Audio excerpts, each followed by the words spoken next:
have you ever seen a miracle?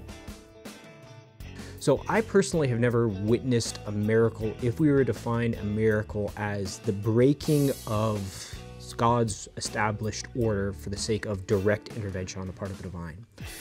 I know some people that have. I have witnessed what I would call secondary miracles in which God works through the things of the world. So for example, someone who is incredibly ill and then the doctors brought about their healing, or it's a medication brought about healing, or a person who was going through a lot of spiritual difficulties had exactly the right thing said to them at the exact right moment, in which it seems as though the Lord was working in and through the things of his creation. So I would say that I've seen that. But I've never seen a direct miracle in which God directly intervenes. And I also would say that the proper response on our part as Christians is to hold to a sort of skepticism. I do think that there is a healthy skepticism that should be brought into when we're discussions about miracles. Because when we're talking about miracles, what we're talking about is God breaking his own rules. God has set up an established order, has established things to continue in the way that they are. He has imposed things like the law of gravity. He has imposed the law of entropy and things like that.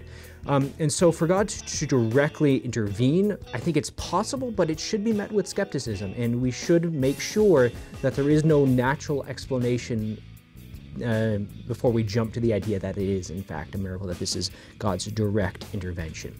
Now, with that said as well, I would say that miracles are more of a sign of God's presence than anything else, that he is active and involved in creation.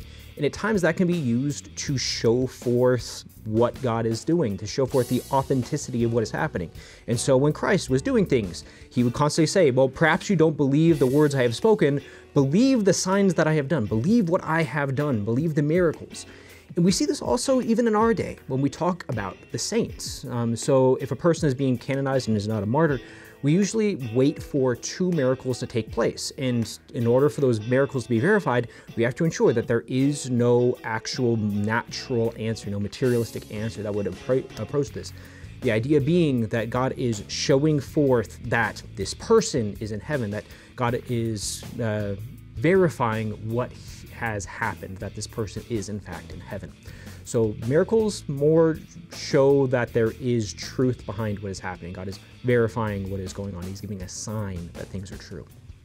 Again, I do think miracles are possible, and I would actually say they probably happen quite often. However, I think the mentality of the Christian should always be that of skepticism in the face of a perceived miracle.